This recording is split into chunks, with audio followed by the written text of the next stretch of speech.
Bonjour à tous, aujourd'hui on va parler de l'inégalité de concentration. On est dans le chapitre, alors c'est un chapitre assez vaste, somme de variables aléatoires et loi des grands nombres.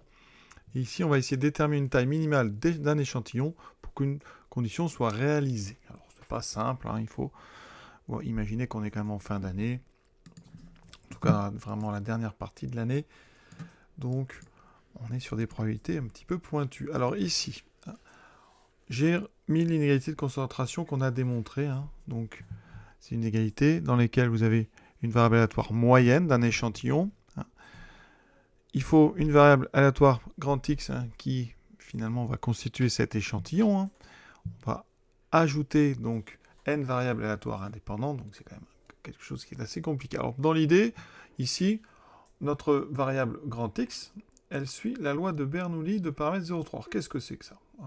Eh bien, ça veut dire tout simplement que les valeurs de grand X, il y en a deux, c'est 0 ou 1. La loi de Bernoulli, c'est deux valeurs. Et les probabilités sont très simples, elles sont données par le paramètre. La probabilité que grand X va 1, c'est 0,3, et la probabilité que grand X va 0, c'est 0,7. Donc, avec ça, normalement, on peut calculer assez vite l'espérance. Vous voyez bien que l'espérance, ça fait 0 fois 0,7 plus 1 fois 0,3. Donc quand on calcule l'espérance, on retrouve la valeur du paramètre. Donc assez simple. Et ensuite la variance. Alors la variance, je rappelle, c'est la somme des carrés des écarts avec les coefficients qui sont les probas. Donc ici, on aura 0,7 fois la première valeur moins, donc 0 moins l'espérance au carré, plus 0,3 fois donc 1 moins 0,3 au carré. On calcule ça. Ici, ça me fait 0,7 fois 0,09 plus 0,3 fois 0,7 au carré, 0,49. Alors, ça nous fait du 0, donc 0,063 plus 0, alors 3 fois 9, 27, donc 0,147. Au final, ça fait 0, donc ici, ça va tomber juste, ça fait 0,2. D'accord, 0,21 même. La formule que vous pouvez apprendre, parce que c'est du cours, l'espérance, donc, ça sera le paramètre. Donc c'est P, on va l'appeler P. Donc 0,3. La variance, c'est P fois 1 moins P. Donc 0,3 fois 0,7, effectivement, on trouve 0,21. Vous voyez qu'on peut le retrouver assez vite par le calcul. Donc, voilà notre variable aléatoire grand X. On applique tout de suite l'inégalité de concentration avec la moyenne Mn. Donc, la moyenne, ça sera x1 plus x2 jusqu'à xn divisé par n. L'inégalité, donc, de concentration nous indique que la probabilité que la valeur absolue de moyenne moins l'espérance, donc ici 0,3, supérieur à delta, on verra delta, delta c'est un nombre strictement positif, cette probabilité est inférieure à la variance, donc 0,21, sur n qu'on cherche, fois delta au carré. Et nous, eh bien, il faut quand même savoir pour quelle valeur de delta on va appliquer cette inégalité de concentration. Et donc, c'est là que l'information, la question nous sert. On cherche cette probabilité-là. D'accord ? En tout cas, c'est ce qu'on nous a, ce qu'on veut. Alors, regardons donc Mn appartient à l'intervalle 0,25, 0,35. Vous pouvez remarquer déjà que si on représente cet intervalle, il est centré par rapport à notre espérance qui est de 0,3. Ça c'est important. Et vous avez de chaque côté une distance de 0,05. D'accord ?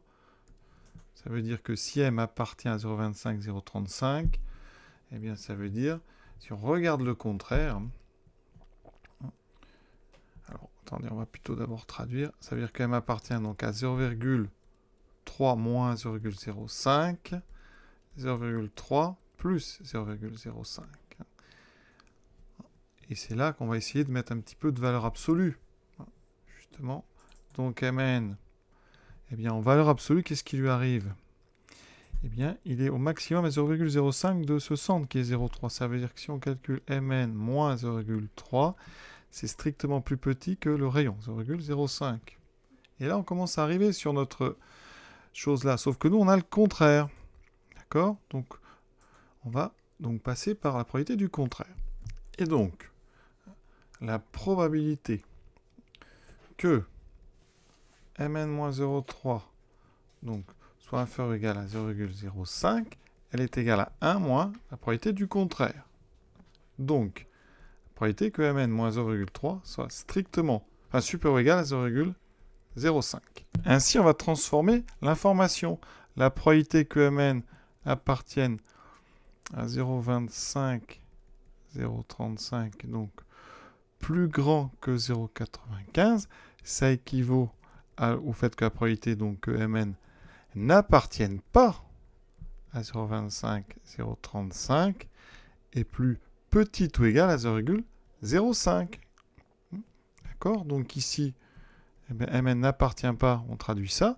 Ça veut dire que la valeur absolue ici de cette différence, elle est plus donc grande ou égale à 0,05. Et on obtient donc ceci. Alors une petite coïncidence, on a 0,05 des deux côtés. Mais voilà ce qu'on obtient. On veut donc ceci.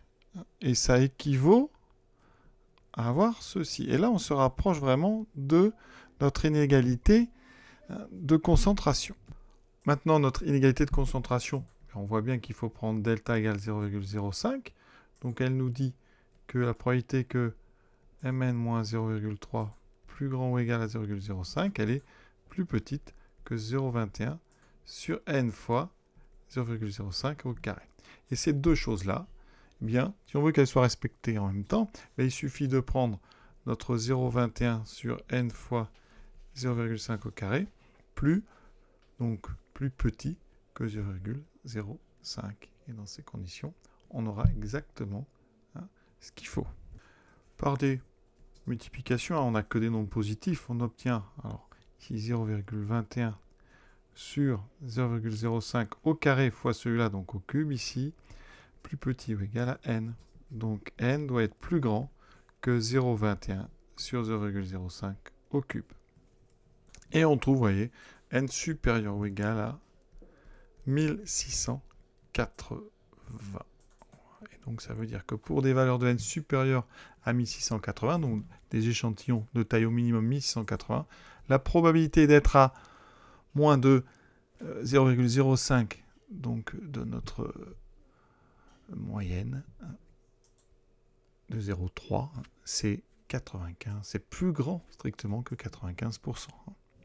Donc, vous voyez, dès qu'on prend un échantillon de taille suffisante, on est donc dans 95% des cas au minimum à moins de 0,05 de notre paramètre, donc 0,3. Voilà.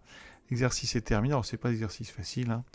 Il faut bien connaître son égalité de concentration, reconnaître la valeur de delta, comprendre ce que c'est qu'une moyenne. Donc, ça, quand même, il faut avoir mis en place pas mal de choses pour comprendre pleinement ce genre d'exercice. Voilà.